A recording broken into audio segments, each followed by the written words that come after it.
আসসালামু আলাইকুম। আশা করি আল্লাহর রহমতে সবাই ভালো আছেন। আলহামদুলিল্লাহ আমিও ভালো আছি। আজকে আমি দুপুরবেলায় ঝরঝরে পোলাও এবং মুরগির মাংস রান্না করেছিলাম আলু দিয়ে একটু ঝোল ঝোল করে। খেতে অসম্ভব ভালো হয়েছিল আর পোলাওটাও খুবই ঝরঝরে হয়েছিল। তো কিভাবে রান্না করলাম সেটাই একটু শেয়ার করছি আপনাদের সাথে। আমি প্রথমে মাংসটা বসিয়ে দিচ্ছি, মুরগির মাংস।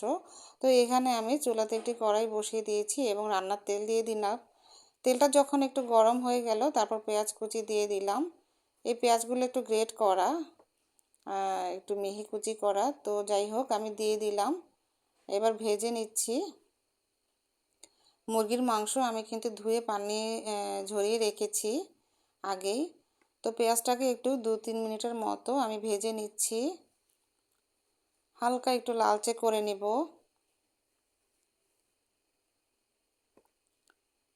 যখন একটু লালচে হয়ে গেল তখন আমি একটুখানি পানি দিয়ে নিলাম যেন পরবর্তী মশলাগুলো পুড়ে না যায়। এখানে আমি একটি টমেটো স্লাইস করে কেটে দিলাম চিকন চিকন করে। তারপরে দিয়ে দিলাম আদা রসুনের পেস্ট, দিয়ে দিলাম জিরার গুঁড়ি, তারপরে দিলাম গরম মশলা গুঁড়ি, হলুদের গুঁড়ি, ধনিয়ার গুঁড়ি, মরিচের গুঁড়ি, কালো গোলমরিচের গুঁড়ি। তো একটু নেড়ে চেড়ে কষিয়ে নিচ্ছি আমি।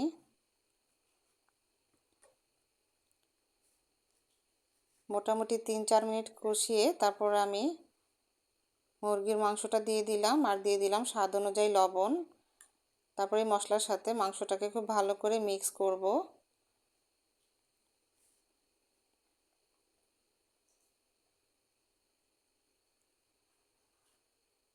তারপর আমি ঢেকে রান্না করব। 10 মিনিট পরে ফিরে এলাম। মাংস থেকেও কিন্তু পানি উঠেছে বেশ খানিকটা। তো আমি কয়েক পিস আলু দিয়ে দিলাম এখানে, 3-4টি আলু, কারণ বাচ্চারা পছন্দ করে আর একটু ঝোল ঝোল করলে এর মধ্যে আলু দিলে ভালো লাগে।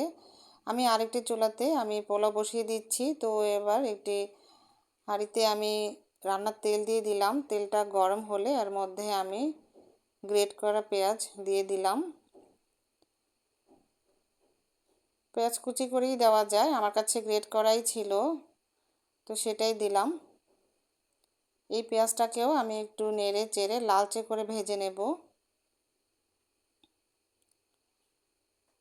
এই যে এরকম যখন হবে তখন আমি পানি দিয়ে দিব। আমি 500 গ্রাম পোলাওর চাল রান্না করব, এটার জন্য আমি 750 গ্রাম পানি দিয়েছি। এবার দিয়ে দিলাম রান্নার তেল, দুঃখিত, লবণ দিয়ে দিলাম, আদা রসুনের পেস্ট দিলাম সামান্য,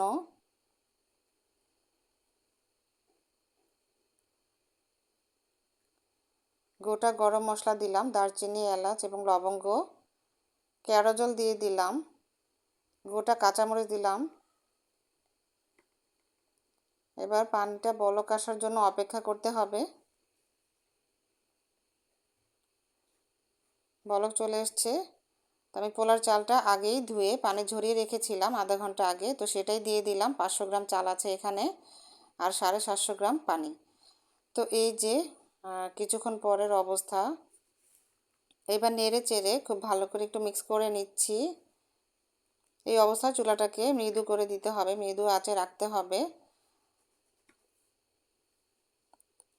তো এবার আমি উপর থেকে কিশমিশ ছড়িয়ে দিচ্ছি।